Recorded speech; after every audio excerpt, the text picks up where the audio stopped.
visible. On peut passer une petite séquence de questions-réponses en sachant qu'on est 25, je crois. Olivier, tu me le confirmeras. 34. On est 34, très bien. Eh bien, on peut passer une petite séquence de questions-réponses avant de conclure. Est-ce qu'il y a parmi vous des gens qui auraient des questions adressées aux intervenants?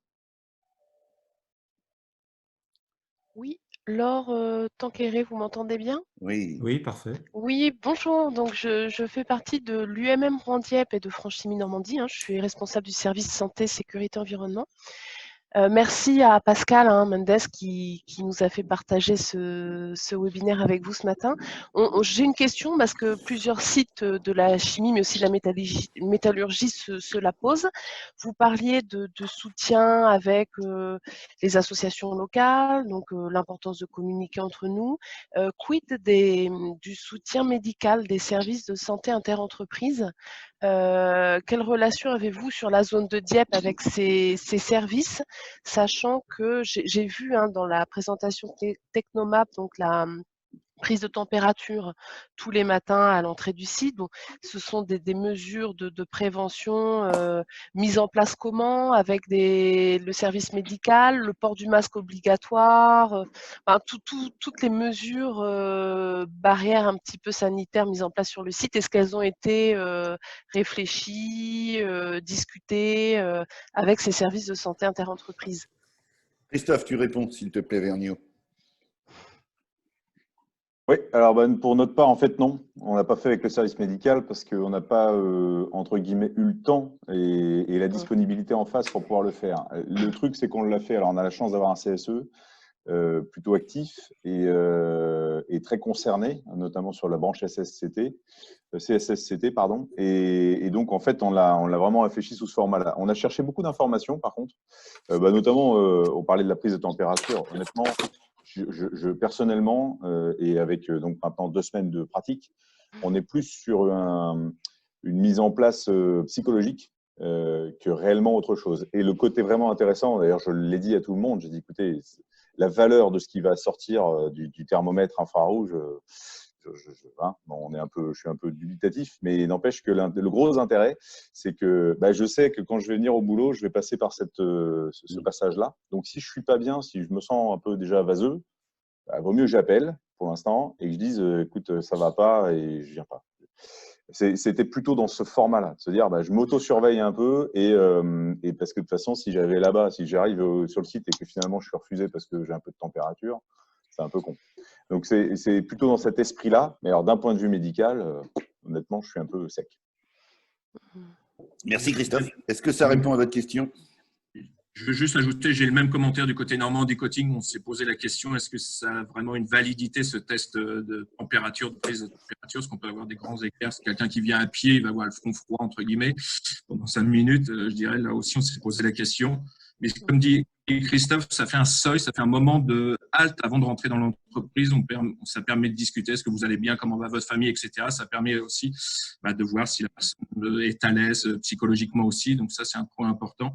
Nous, de notre côté, on a envoyé notre dossier de reprise, entre guillemets, les 10 pages qu'on a rédigées à la médecine du travail pour avoir un recueil, un avis. Elle nous a dit que c'était correct, mais c'est tout. Il y a peu d'échanges, on va dire, avec la médecine du travail localement. Ouais. Alors, Pascal Toshiba, je peux témoigner aussi sur la partie médecine du travail où on a été en recherche de support et d'informations au tout début. Pour être très honnête avec vous, on n'a pas trouvé ce qu'on cherchait et du coup, on a laissé tomber. Et on a aujourd'hui une grande difficulté déjà à pouvoir organiser simplement des visites de reprise pour les salariés qui sont susceptibles de revenir sur site. Mais sur la gestion de crise, on a eu aucune aide et aucun support de ce côté-là. Par contre, je voulais juste souligner, parce qu'on ne l'a pas évoqué, on a souvent évoqué nos clusters, nos assos d'entreprises qui nous permettent effectivement de travailler facilement les uns avec les autres. Nous, on a eu la chance, et Laure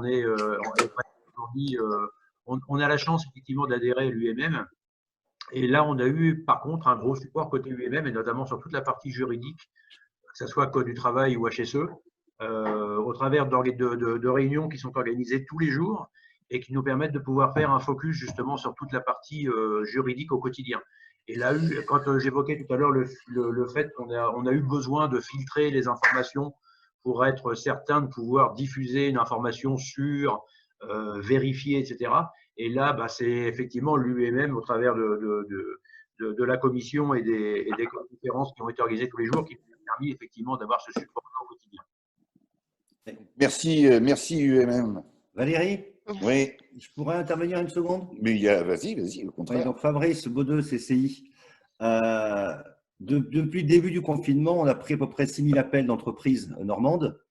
Au départ, tout était bien sûr sur les aides apportées par l'État aux entreprises. Depuis quelques jours, c'est le déconfinement qui intervient. Alors, il y a encore des interrogations sur les aides, bien sûr. C'est le déconfinement qui intervient et j'ai beaucoup d'entreprises qui appellent au sujet des masques. Alors, j'ai vu qu'il y avait Calepi qui était en ligne.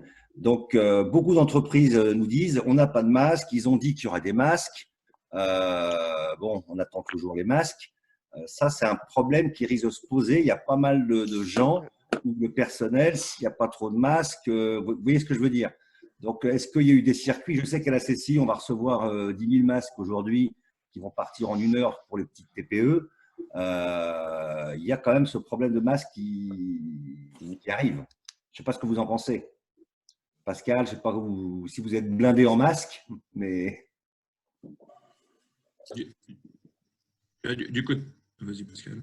Je remets mon micro, pardon. Mais pour répondre à ta question, Fabrice, blindé, non, parce qu'on a du mal forcément à évaluer aujourd'hui nos vrais besoins sur les semaines, voire certainement les mois qui viennent. Néanmoins, là, on a encore bénéficié de l'effet réseau, puisqu'au travers de la région et d'ADN, on a réussi de notre côté à nous approvisionner sur 10 000 masques. Et d'ailleurs, au travers du support de Ludovic, Ludovic Le Petit, qui représente Dieppe Maritime aujourd'hui, on a eu aussi la possibilité de pouvoir proposer cette prestation sur les entreprises du parc Eurochanel. Et je crois que pour les entreprises du parc et des autres zones d'activité d'ailleurs, je crois qu'on a approvisionné aussi pas loin de 10 000 masques avec la même structure région et ADN. Je pense qu'effectivement, il y a un certain nombre d'actions mutualisées qui existent aujourd'hui. ADN. Je peux prendre la parole? Allez. Je peux exprimer notre sentiment? Donc là, nous, effectivement, on commercialise des masques. Donc, en fait, la grande question, ça a été dès le début, les volumes. Et en fait, on s'était dit, on va en vendre combien? 10 000, 50 000, 100 000. Et puis, en fait, les chiffres, ils sont multipliés. Donc, on est 10 fois au-dessus des prévisions qu'on a fait il y a un mois.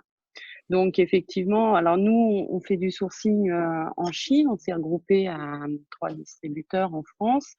Donc, pour l'instant, on est toujours sur du 100% sourcing en France. Donc, on approvisionne en fret aérien directement de Shanghai, mais tout ce qu'on reçoit, on le vend dans la journée à peu près. Donc, on a commencé les premiers métiers à nous avoir contactés, c'est d'abord le bâtiment. Donc, on a à peu près couvert tous leurs besoins.